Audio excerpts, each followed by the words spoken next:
All right, good morning, everyone. This is a bonus problem for classwork 16 honors. So for CW16 honors, this is a bonus. So if you're looking to push yourself, I'd love for you to try this. And this is the problem. Jim deposits $5,000 into a savings account. After 8 years, Jim now has $6,842.85. Assume that the interest is compounded yearly. What is the interest rate for this savings account?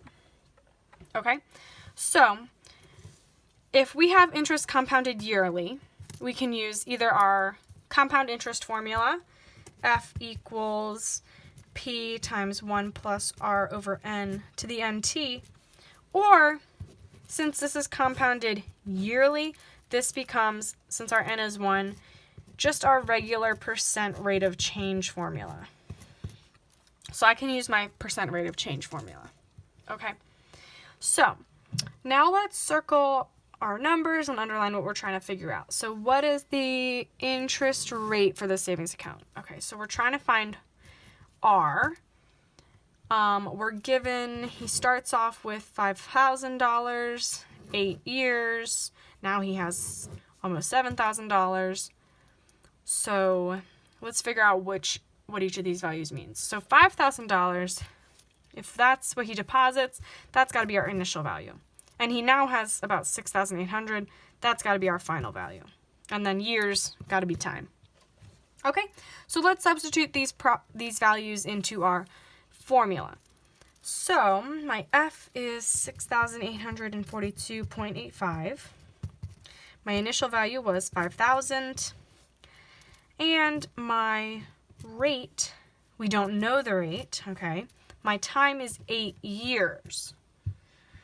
Okay, so I've substituted in each of these values into my percent rate of change formula.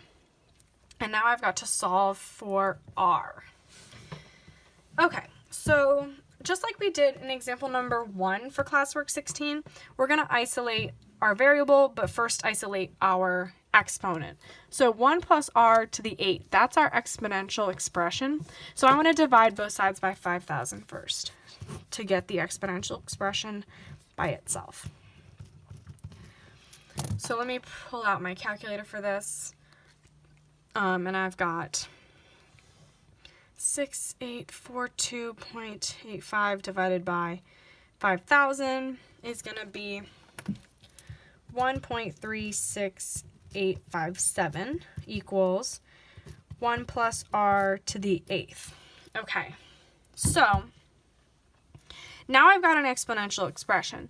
And in order to solve an exponential expression, I know I need to take the logarithm of both sides. Okay, if I want to get rid of this 8 on the 1 plus r. So I'm going to take the log base 10 of both sides. So logarithm base 10 of 1.36857 equals the log base 10 of 1 plus r to the 8th power. And I'm going to compute this side in my calculator. I'm going to put in 1.36857 and hit log 10. Oh shoot, I did it too many times. 1.36857, hit log 10, and I get 0.136, and I'm going to round 0.1363 equals, and then if I use my properties of logarithms here, I'm going to slide that 8 to the front, and I have 8 times the log base 10 of 1 plus r. Okay, so now I've got a variable inside the parentheses of the log. So what I have to do now is isolate my logarithm. So I'm going to divide both sides by 8. So I'm going to divide this number by 8 here. I get 0.017. We'll round that. And I'm left with log base 10 of 1 plus r. Okay. Now in order to eliminate this logarithm, we're going to have to take the exponent of both sides. So I'm going to put both sides to the 10th power.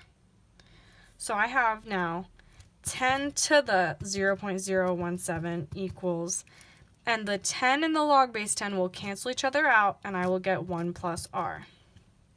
All right? So then I have 10 to the 0.017 equals 1.0399 equals 1 plus r. And I'm going to solve for r.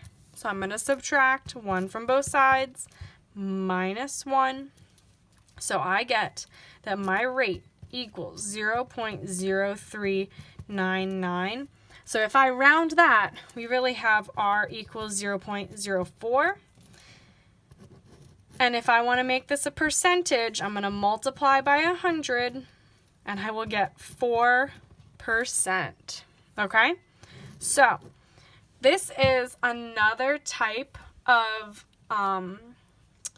exponential equation that we have using compound interest. When you have to solve for the rate, we take the logarithm of both sides, and then we take we put both sides to a power, okay, or make them into the exponents. So this is a really cool problem, and if you're interested in doing any more of these, let me know, and I'd be happy to send you some practice problems for those. Okay? All right, have a great day. Oops, talk to you later.